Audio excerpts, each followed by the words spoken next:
We just heard that we lost Tylee this morning. He passed. We knew he was really sick, and in talking about it, we said that to the players on Thursday at practice that we felt like he was going to hospice, and they all know what that means, and that he probably had 2 days to 2 weeks. So they all ran to see him and basically hugged him and talked to him and laughed with him, and then we didn't know. We didn't know if he was going to make it this morning before the game. And you have to figure out how you're going to tell a group, and what a difficult thing to tell a group of young people about one of their best friends. And it triggers a lot of things that other people have had in their lives that are like this. So it's a very, very difficult time for them. And at the same time, you do it in a dressing room right after you've lost a heartbreaking game. So they're struggling. We told them to get with our mental health people who are really good, to get with their friends, to get with their parents. We emailed their parents yesterday and said that there was a chance this would happen, and even if not, that it was a very difficult time for them to see Tylee struggling like he was. And then the parents needed to make sure that they were with their kids and hug their kids after the game, regardless of how it came out. So, you know, when Sally and I will leave here and go see Mom. Mom hugged me and cried hard after the first quarter, so I figured it wasn't good.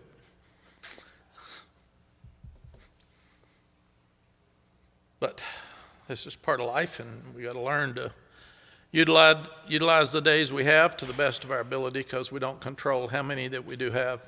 And I will say, and this young man fought so hard for his 2.5 years. The doctors told us he outlived what he should have, and he did it with a spirit, and he did it with a smile on his face, and he didn't miss a meeting. He didn't miss practice.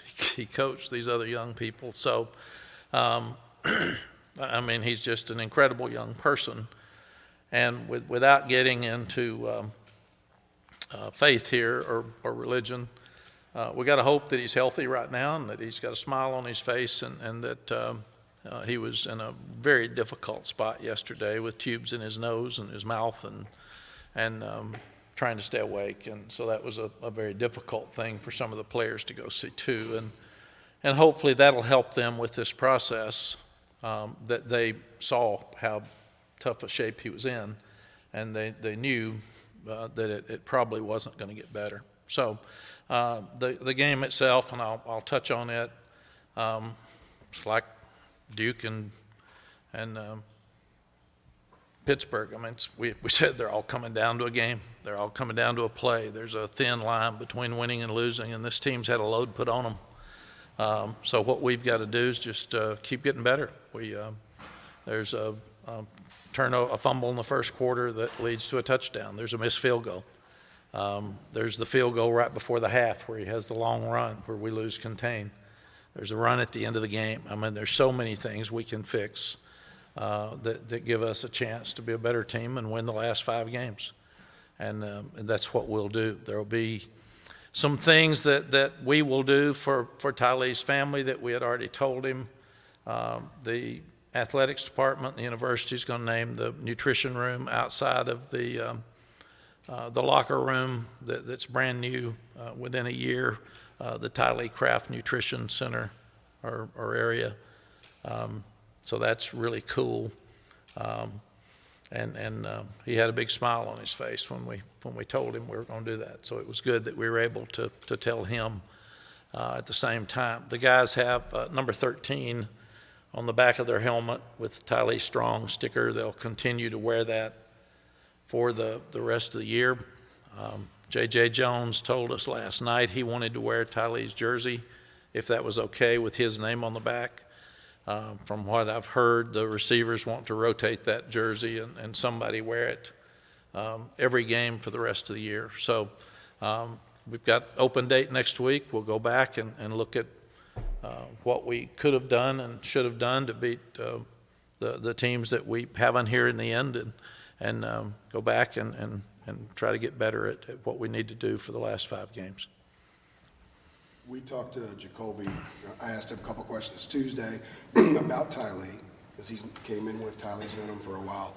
And he talked about perspective, how especially when you're having a tough year on the field, it gives you perspective. How, as the head coach, do you help those kids understand their perspective, the difference between football and real life here? Yeah. I think, Andrew, it's why I've grown up and I'm handling the games that don't turn out like we want them to better, because I'm supposed to be teaching these young guys. And to pout and act like a 2-year-old when you're 73 and you've been doing this for so long is really ridiculous. It's selfish, and it's something that it took me a long time to learn.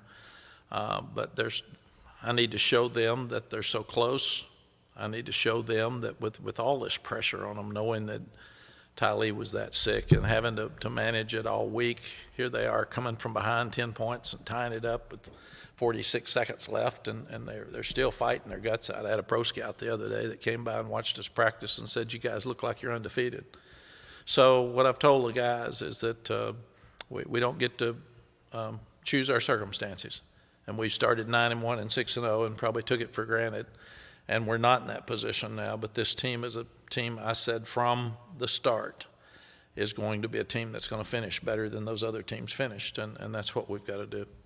And they show that every time they play. It's there. We as coaches have to keep them up and keep them going and make sure that we put them in better positions to win. And Jacoby gets better every week. He did some really great things today. Stay on Tylee just for a minute. You went over and saw him, I think it was Thursday. You guys put a couple photos out. Can you just kind of tell us what that experience was like, and if there's anything you can share that maybe he said? Yeah, he got mad that the Jets fired their coach because he's a Jets fan, and he was out when he had his really bad day, and he didn't realize it, and he woke up, and I was saying, what's that about, you know? And he was chewing on a rubber ball, and his girlfriend said, "Don't be chewing that." And he looked at her like a smart aleck, which he could be, like me, and he said, "Point." So he still had a little bit. Sally, when you walked in, where's Sally? You walked in, he said what? When you walked in, Thursday, because he was struggling a little when I walked in. When Sally walked in later that night, he said, "Sup?" Yeah, and he was focused and really happy and looking good. So.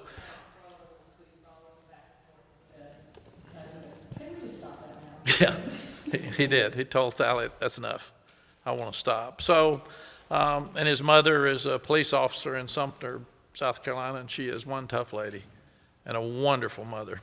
And they had 14 family members here today, and Sally showed her the video last night, and she cried like a 2-year-old. So I think the family feels the love, and they'll continue to feel the love. And what we've got to do is we've got to be strong and pray for strength for us as leaders to help these guys on the field and off the field. And then they've still got lives and still got school and girlfriends and all the things that young people have in their lives that this just makes it more difficult for them. So more than ever before, I got to step up, and I got to be stronger for them and make sure that I can help them manage the stuff and move forward in their lives. And I told them we had a team that won 13 games one time, and they're not going to learn near as many life's lessons as this team is. And that's not the way this thing's designed. We're supposed to all love winning, and the winning teams learn more and all that. Really and truly a team that's struggling on the field that has stuff pop up like this tragic thing that we saw today off the field are the ones that will get stronger and be able to be better husbands and better fathers and be able to handle stuff in their own lives more because they're having to handle it now at a very young age. Mack, can you tell us how you found out, because I'm assuming you found out after the game, and how you went about trying to break the news to you? Yeah, I usually keep my phone in my pocket during the game to make notes, because I used to write them down, and I did not want to know during the game because we thought he might die this morning. And so I left my phone, and then I got a stupid Apple Watch that pops up, so I didn't look at it all day. But when I went down to the celebration, September would not let me go. After the game? No, at the end of the first quarter. And I felt really bad at that point because she would not. She was crying so hard and squeezing so hard, and I thought, And they wanted to protect me because I had so many people I was dealing with. And then as soon as I walked off the field, Sally and Jeremy grabbed me and said, come on, and let's go in this room. And I knew then that we were in some trouble. And I felt it. We got text last night at 1:30 that he was really struggling breathing. So we knew it wasn't good. And then Jeremy hands me a sheet of all the things I need to say that I can't look at before I walk in and talk to a team that just lost a game with 16 seconds left. What we've always done, I try to be honest with you all, and we try to be honest with our players, and we're human, and we mess up, and we have emotion, and they're all hugging each other and trying to be okay with this. It's not good. We all have loss, and if we don't, I mean, how lucky is that? And we're going to have if we haven't. And one of the things that you have to learn is how to handle it, and that's one of the more difficult things that we have in our lives. And none of us want to lose a family member, and as a football coach and a football player, that is a family member because you're with each other every day. And Sally was with him 2.5 years ago in the elevator when he dropped. So it's been quite the journey, but he taught us so much. I mean, he's at practice throwing up, and I'm over there telling him to leave. He just had radiation, and he said, no, I need to be here. I need to be with my family and my people. And so he's tough. So I can handle losing a football game. When you first, I guess, met Tylee and brought him into the program and everything like that, I mean, what, as a person, stuck out to you about just, his personality and just who he was? His mom being tough and raised him right. He was like a 3.6 grade point average in his core GPA. He was raw as a receiver. He was tall and long, and they didn't throw it a lot. So we thought we found a real diamond in the rough. And he was not messing with recruiting when we offered him. He said yes, because that's who he was. And he's such a favorite with our nutrition ladies. Have been unbelievable. They've been like his sisters. And like the nutritionist doesn't like having cereal in the training table because of the sugar. Well, Tylee demanded sugar or cereal, so now every player gets Tylee cereal. And so it's he's quite the character. He was sassy. I loved him. He wasn't going to tell you something that just to make you feel good. If you ask him, he was going to give you a direct answer. He was very quiet. He wasn't going to waste words, but he was wonderful. And when we lost the young guy at Texas, Cole Pittman, and he was 21 years old, we lost him in a truck accident in February, the day before we started spring practice. So we had some experience, but it was so different because we got a phone call and a picture, and they said, is this your player? You need to identify him, come and identify him, and then you need to call his parents and tell them that they had lost him. And I still talk to Mr. Pittman to this day. This one was overtime, and it's very, very different when you watch somebody. So what I did remember at Cole's funeral, and it's what I will tell the players tomorrow, is that we had Tylee for 23 years. So are we lucky that we had him for 23 years and got to learn from him and love him, or would it be better if we never met him? So obviously 23 is not enough. If I could swap places with him today, I would. With 100%. And I don't want my family to die before I do. I may be a coward, but I do not. I do not want to bury players or family, and this is the second player in 36 years. So, and then we started calling around last week trying to find players who we had lost during the season. There aren't many. and trying to figure out how you handle it, because in the spring you've got some time for counseling, and these guys, they come back in tomorrow. So, and we were discussing this morning on the way in with Jeremy and Sally, if he passes before we get to the stadium, do you bring him up and tell him? With social media now, it's going to leak. So we said no, and that's when I took my phone away, and they stayed away from me, and I don't know what time it was, but none of the players knew it. So, and usually when they walk in the building, they put their phones up. So we felt like we had a chance if we got to the game, then if he did pass, that there would be a chance that they wouldn't know it till afterwards. And then all of their mental health people told us that you need to tell them in a group if possible. So we didn't need to let them leave and then us try to call them individually, or texting or teamworks is really cold.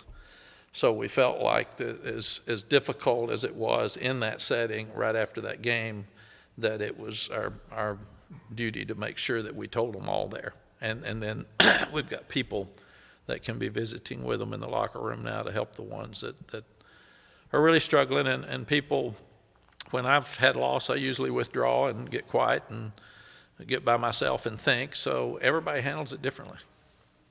Some are going to laugh and talk about how cool he was and how much fun he had. And so we'll have to deal with that with the players too. And some of the young ones probably didn't know him very well, especially the ones on the other side of the ball, because he wasn't around them as much as he got sick here since fall started. Mack, I talked to you a couple of weeks ago. I remember telling you upstairs about my photographer and that Tylee reached out to him right away. I didn't ask you at the time about Tylee doing that. I've talked to a few other people, and they say that was vintage Tylee, and that's what he's always had around this room. Is that the kind of young man he was all the time, that Yeah. he would reach out to some old guy like that and Yeah. just say, I'm here with you? He would go to the hospital to see kids with cancer. He would reach out to people with cancer. Sally had cancer at an early age. She was 29, so she always feels like that she can call people and talk about it. It's one of those deals like Mr. Pittman told me when he lost his son, and people come up and say, I know how you feel. He said, you really don't. So unless you've had cancer, how can you tell somebody you know how they feel? So Sally's wonderful, Tylee's wonderful, because they would go up and tell people, I know how you feel. And here's what I did, and here's what I struggled with, and here's how I handled it, and here's how I grew with it. And this game and the military game are the two most emotional for me, because we love our military, and we wouldn't have freedom if we didn't have them. And this one just grabs you because we've all had some people that have been sick, or we've lost family and friends with cancer. So it's a very, very emotional week anyway. And I told the guys that they should reach out to the people they dedicated the game to, and most of them dedicated it to Tylee. I did too, and we'll sign the ball and give it to his mom. I do feel like that I did tell the guys that if you dedicated it to somebody, a friend, a family member who's either struggling with it or the family has lost, you make sure you call them and tell them that you played your guts out for them. And that team did fight till the end, and that's what we asked them to do. I was just going to ask you, I know it's too soon probably to ask this question about services and how you might handle it with the team, and would the team go, and how. Yeah. Chip, we've been talking about that stuff, but again, when he's alive, you're careful. Sally and I will go from here and talk to Mom and try to pick her up and make sure she's okay. What we did at Texas is everybody went to the funeral that wanted to, or that felt like they wanted to. And I don't know if we have a celebration here and a funeral in Sumter. It's just too early, and with the open date, we can at least talk to Mom about that today and see what she wants, and we'll obviously do whatever she wants. Mack, how meaningful was it to see JJ catch a touchdown pass wearing Tylee's number 13? Yeah, that was so cool. When he came up yesterday, and these kids are wonderful. You get frustrated if somebody drops a pass or goes the wrong way or something. These are young people that are unbelievable. When he came up last night and he said, would it be okay? He and Coach Galloway, and Lonnie's crushed. I mean, Tylee was like one of his sons. So last night when JJ came up and said, would it be okay if I wore his number, his jersey? And I said, you want his name on the back? And he said, yes. And I said, yes, you can ask Mom. And he said, and Coach, a different receiver wants to wear it every week. And I said, good for you. We'll make it. And then I actually told the Georgia Tech coaches before the game, I'll stand down there and look at the numbers of the players, and they were having trouble with 13. I said, that's J.J. Jones. He's number 5. So we've got a sick player. Don't worry about it. That's who he is. But yeah, those kids are just unbelievable, and I hate for them so much. They're struggling right now. You struggle with a loss when you were trying so hard to win. Our Georgia Tech games come down to the last drive the last 3 years, and we've been on the wrong end of it. So we thought we were actually going to do this. And then you got Coach Collins' time at Georgia Tech, so you got a lot of emotions going around right now. Do you know if they were able to tell Tylee that JJ was going to wear his number? Yeah. Mitch Mason didn't come to our team hotel this morning and say the blessing before our breakfast, which I knew we were in trouble there too, because he went to see Tylee. And they said he was so happy this morning with the celebration. He was happy, and I don't know the timing, but they showed him the video. He knew about the naming of the nutrition center. They're just, they said he basically said, tell the guys I love them and goodbye, and went to sleep, is what I was told. And since I just walked out of there into here, I don't know what time that was. I don't have a bearing yet. But Mitch did tell the team that I was with him this morning. I'm sorry I missed you all, and he wanted me to tell everybody basically goodbye, and then went to sleep. So, he is a wonderful lesson for all of us. I mean, all of us, because of who he is and what he stood for at 23 years old. And he's tough as nails. I mean, he had so much radiation, we ran out of time. And that's what happened. He couldn't take any more. He had that much radiation and chemo in his body. And I never heard him gripe one time about anything. He wouldn't even admit he was sick while he was throwing up. He'd say, I'm good. So he is a blessing from God for Sally and I for the last 3 or 4 years, and this team. And if we're not going to bring them in here because they're really struggling. And again, how do you tell them? I mean, they did not know when we walked in there because they had not seen their phones and if anybody had put it on there. But it's what we've got to do is handle our grief, but we also have to celebrate the wonderful person that he was and all that he taught us. And hopefully we can learn life's lessons from him, because each one of us could get that call today that we're really, really sick and our life changed with a phone call.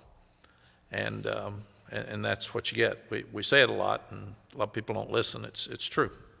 Sally and I saw it, and we saw it for real for 2.5 years, and then he was doing so well. We thought he would make it, and then it just came back up and started spreading and just got out of control. When you were with his mom on the field at the end of the first quarter, you said that you kind of had an idea. When you walked away, you were obviously emotional. How did you compose yourself to get from there back to the sideline? And as much as you've been through, was this maybe one of the biggest challenges to kind of, for lack of a better term, get your game face on? Yeah. It's a great question. I usually hide my emotions the best I can because I need to, because I have to be somebody else. And that team and Tylee were bigger than my feelings. So I had to go back and make sure that, because J.J. Jones was crying. I mean, there were kids crying when I walked back down there. So it's just, you kick in a mode of doing whatever you need to do at that time to make it. And then when I thought we were going to score and win the game, and I thought what a wonderful tribute that would be to Tylee, even though I didn't know that he had passed at that time. And if we'd won the game and they would have been so high and celebrating, it was going to be such a downer when we told him that they had lost their friend. So it's a hard thing either way. Outcome of the game aside, how much did it mean to you to be able to celebrate Tylee today? We have celebrated him for 2.5 years, and we love Mom. She's a family member, tough as nails, driving back, keeping her job as a police officer and driving back and forth as much as she has. I mean, it's just amazing how tough that lady is. And then to have to let your son go at 23 is something that no parent ever wants to deal with or even think about or dream about. So she's had an awful situation. And I feel like that she knows that he was in such a wonderful place. We had a birthday party Tuesday, and he was in a wheelchair. I guess it's 2 weeks ago, Sally? Tuesday? 10 days, yeah. And he was laughing and cutting up in his wheelchair and throwing things back and forth. And he went down really, really fast because then 2 or 3 days later, the players decided to have a drive-by because he was really struggling. So he was in Family House, who has been wonderful to Tylee and his mom. And they had a drive-by. So all the guys drove by in their cars, and he sat out in the wheelchair, and he was not in a good spot there. So you could see that he was just going down. And I do think with our own experiences with my mother and my brother, both of them got to a point that they would be better off being somewhere else. And that's the one thing that I will say is in the last 10 days that he was not in a good place. And he was in pain, and he was trying to make everybody feel good that came to see him, and he was trying to stay awake. And yesterday it really bothered me because he was on a lot of morphine, and when the guys would go see him, they'd say, "Yeah, Coach, he wasn't awake." And so we knew that it wasn't good. We just didn't know how long it was going to be. I didn't think until I woke up this morning that it was going to be today. And this morning early, we started asking mental health questions, and Jeremy's been a superstar to try to get between mental health and us and Dwight Hollier's and his staff to say, how do you handle this? What do you say? What do you do? When do you do it? If he passes as we're getting off the bus and they're here, do you pull them in and tell them? And everybody said no. So even if he did pass before the game, they weren't going to tell us, and that I think that obviously is their job. It's not my job. I'm not a mental health counselor. So it puts everything into perspective, though, for all of us. Mack, the cancer awareness portion of today, this is something that you all have planned out long in advance, correct? Yes, cancer is such an awful disease, and we've lost so many family members and friends, and we felt like that it was military doesn't get appreciated enough, and to me, cancer doesn't get talked about enough, and we've got to keep trying to get research to make sure that we don't lose as many people as we do with cancer. I mean, it's 2024, so. And even people that, even with Tylee, we were hoping that if he could live long enough, maybe they'd find a cure for what he had. So that's the other thing. But to me, we wanted to reach out today to people who we didn't even know that had cancer and say, you know what, we do care. Because what an awful thing for those poor people to sit at home and can't move and can't get out. Kyle Tierney is one of our tight ends. He had cancer last spring, and he had it cut out, and he's doing fine, but he's scared to death that it might come back every day. So we made him an honorary captain today, and of course, he's so emotional because he knows that could have been him that we lost. So So there is no book. There are no answers. What we all have to do is wake up and be happier and make sure that we reach out and help other people. And that's what cancer awareness games are about. The guys actually call somebody and say, I'm dedicating my classwork, my practice, my game, even if I'm a scout teamer that doesn't play, to you, because I want you to know you matter. And when we win the game, we'll send you a game ball. So that's something that we've done for years. And I've gotten some of the most wonderful letters from people who are sick that said, I got this ball from this player on your team that's my nephew, and it means more to me than anything else I've got in my house. So it's something that we feel very passionate about.